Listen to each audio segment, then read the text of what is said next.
એ ટાઈમે 5:30 ખેડૂત અહીંયા આવ્યા હતા, રીતેશભાઈ વાળંદ. એમણે મને જાણકારી આપી. એમને જ્યારે બોડી જોઈ ત્યારે બોડીના પગ જ દેખાતા હતા. અમે નક્કી નથી કરી શકતા, પોલીસ બી નહોતા કરી શકતા કે લેડીઝ છે કે જેન્ટ્સ છે. પછી પોલીસ આવ્યા પછી એને ખબર પડી કે આ લેડીઝ છે.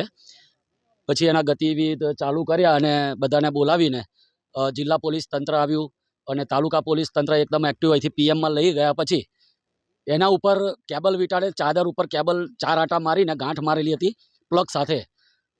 તો પોલીસે ખોલીને એની પહેચાન કરવાની કોશિશ કરી, પણ મોઢું એટલું બધું ઘવાયેલું હતું કે આખું બ્લડ જતું રહ્યું હતું, એટલે કોઈ ઓળખાણ થઈ શકી નહીં. અમે આજુબાજુના સંપર્કો કર્યા પણ ખબર ના પડી.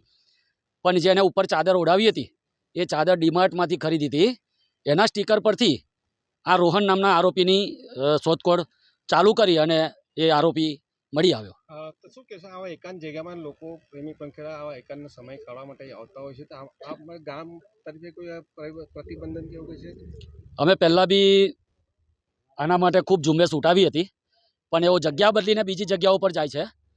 આજે આપણે રિકન્સ્ટ્રક્શન કરવા આવ્યા એના 15 મિનિટ પહેલાં જ એક કપલ આવીને અહીંયાથી ભાગી ગયું.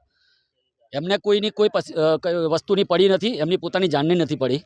એટલે આવી જગ્યાઓ ના આવે તો હું તો કહું સારું, જેથી એમની જાનહાનિ ના થાય. ગયા વર્ષે પણ એક યુવતીની હત્યા થયેલી, પણ તે પણ કિસ્સો બહાર આવ્યો તો ફરી એક વર્ષ બાદ આવ્યો છે, તો શું કહેશો આ રોકવા માટે પોલીસ તંત્રને તમે શું જાણ? પોલીસ તંત્ર તો સારું કામ કરી રહી છે. પોલીસ પર ખોટા આક્ષેપો લાગે છે.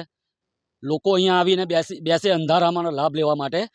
એનો અમે તે દિવસે જ્યારે બોડી મળી, અમે 4 વાગ્યા સુધી અહીંયા જાગ્યા. પોલીસ તંત્ર આખું અહીં 4 વાગ્યા સુધી રહ્યું.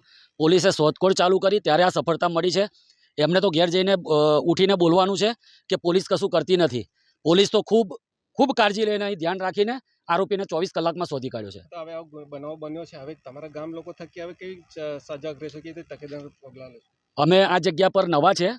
અમે જે મેઇન જગ્યાઓ હતી ત્યાં તો રિસ્ટ્રિક્શન કરી દીધું. આ જગ્યા નવી એમને પોઈન્ટ શોધી નાખ્યો છે, કારણ કે નજીકમાં વોટર પાર્ક આવેલું છે, એટલે તેનો લાભ અહીંથી અડધા કિલોમીટરમાં જ છે. એનો લાભ લઈને અહીંયા આવે છે. પણ હવે નવી ઝુંબેશ અમે ચાલુ કરવા જઈ રહ્યા છે.